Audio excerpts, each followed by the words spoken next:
안녕하세요. 저는 여러분들에게 동양사를 가르치는 훈남 선생님입니다. 하하하. 오늘은 우리가 등교를 해서 수업을 듣는 만큼 이렇게 더빙을 통해 수업 영상을 만들어 여러분들에게 공개를 하게 되었는데요. 간만에 학교 나와서 수업을 들으니 좋지요? 네, 저도 여러분들이 등교하니 참 좋습니다. 하하하. 오늘은 1950년대 이후 아시아의 대표적인 사회주의 국가들이 어떠한 어려움을 겪고 난 뒤 변화를 하였는지에 대한 내용을 살펴볼 예정입니다. 여러분들이 아는 아시아의 사회주의 국가들은 무엇이 있나요? 자, 그럼 수업을 진행해 볼게요. 우리 모두 고고고. 오늘 우리가 배울 부분은 크게 두 가지 내용으로 진행되는데요. 먼저 중국에 대한 내용들, 그리고 두 번째로는 베트남의 변화 부분에 대해 살펴보도록 하겠습니다. 자, 그럼 한번 시작해 볼게요.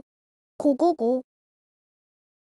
첫 번째로 중국의 정책 변화에 대해 알아보도록 하지요. 과연 중국은 사회주의를 어떤 모습으로 바꾸었을까요? 1949년에 드디어 중국 대륙은 공산당이 장악하며 중화인민공화국, 즉 중국이 만들어지게 됩니다. 중국 대륙은 국민당이 대만으로 쫓겨나게 되며 사회주의 국가로 자리잡게 된 것이지요. 중국은 사회주의 국가답게 노동자와 농민이 중심이 되는 국가를 지향했어요. 그러니까 노동자와 농민이 떵떵거리며 잘 살 수 있는 나라를 만들려고 했던 것이지요. 중국 공산당을 이끌고 중화인민공화국을 만드는데 기여한 일대 주석인 마오쩌둥은 이러한 정책을 펼치게 됩니다. 우리 중국은 노동자, 농민이 중심이 되는 나라가 될 거야.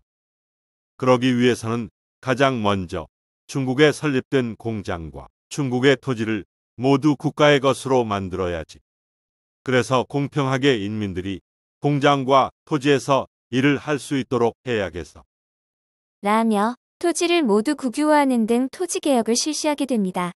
그리고 은행과 기업들도 모두 국유화 조치를 해서 사회주의 경제 시스템을 온전히 만들어야지.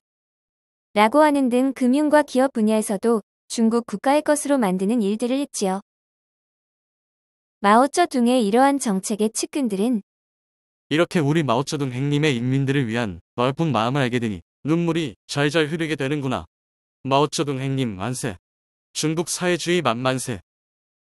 그리고 마오쩌둥의 정책 소식을 들은 인민들은 와, 이제 우리도 공평하게 일을 하고 공평하게 먹을 것을 나라로부터 받을 수 있는 거야? 와, 신난다. 우와. 이러한 분위기를 놓치지 않고 마오쩌둥은 대약진 운동을 실시하게 됩니다. 우리 중국은 경제 분야에서 자본주의 국가인 영국을 따라 잡을 거야. 그리고 인민공사라는 조직을 만들고 그 안에 협동농장을 만들어 농민들이 같이 협동을 하며 농작물을 키울 수 있게 하자. 그리고 농장 옆에는 공동식당을 만들어 일하면서 농민들이 배불리 먹을 수 있도록 해야지 야호. 이러한 대약진 운동 소식을 들은 농민들은 역시 우리 김가짜동 주성님, 협동농장 이곳은 천국인가요? 일 열심히 해서 좋은 농작물 키우겠습니다. 빠끄. 라고 말하며 환호성을 지르게 되지요. 그러나 이 대약진 운동은 점점 시간이 흐르며 문제점을 보이고 있었는데요. 상부에 잘 보이려면 우리 농장의 생산량을 허위로 늘려서 보고해야 해. 자, 얼른. 그래도 될까요? 불안한데. 이렇게 운동을 실시하는 지방 지도층 관리의 무리한 운동 추진 및 허울 보고가 있었고 아이고, 몇 달 동안 비가 오지 않아 가뭄이 지속되다가 오늘은 홍수라니. 농사 다 망해 불었스. 라고 하며 자연재해로 인해 농사를 망치게 되어 대약진 운동의 성과는 점점 줄어들고 있었어요.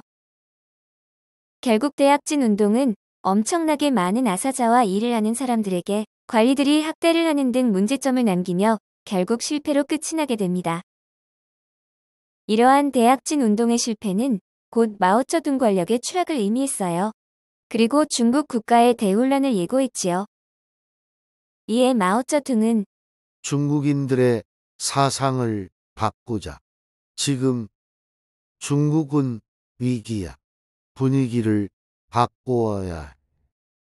낡은 것은 다 바꾸고 비판하고 타도해버리자. 라고 하는 문화 대혁명을 진행하게 됩니다. 젊은이들이여 다 같이 낡은 것을 부수어 버리자. 너희들이 이 혁명의 희망이야. 맘대로 할 수 있는 자유를 주겠노라. 와, 오졌다리 오졌다. 미쳤다리 미쳤다. 킹갓저둥님의 뜻을 따르자. 라고 하며 홍위병이 등장을 하게 됩니다.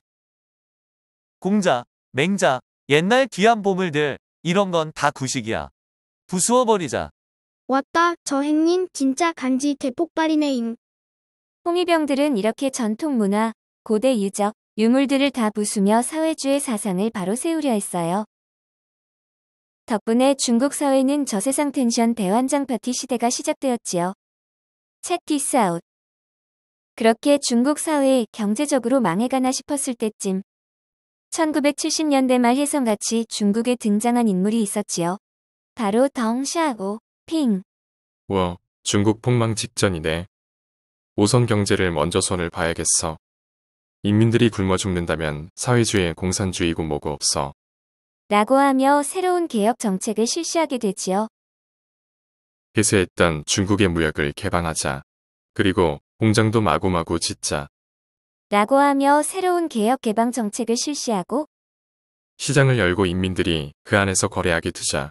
농산물을 시장에 판매할 수 있게 하자. 라고 하며 자본주의의 원리를 일부 도입하였지요. 그 결과 중국은 덩샤오핑의 이러한 개혁 정책으로 경제 성장하게 되었고 자본주의를 일부 받아들여 오늘날 엄청난 강대국이 되었지요. 다음으로 베트남의 정책 변화에 대해 살펴보도록 하겠습니다. 베트남 역사에 대해 우리 배운 부분 기억하시나요? 베트남은 프랑스의 독립한 이후 남과 북으로 나뉘어져 있었지요. 그 이후 베트남 전쟁이 일어나고 사회주의 사상의 북베트남이 승리를 거두어 결국 사회주의 정권이 들어서게 되었어요. 사회주의 정권이 들어선 이후 베트남은 우리는 사회주의 정권 소련 형님의 경제 정책을 보고 따라하자. 공업도 소련 방식으로 고고고. 그러나 사회주의 경제 방식은 그리 쉽지 않았어요. 그렇게 어려움을 겪다가 베트남 정부는 마침내 도이머이 정책을 내세우며 베트남을 개방하는 경제 정책을 내세우게 됩니다. 여기서 도이는 변경하다라는 뜻이고 머이는 새롭게 한다는 뜻이에요.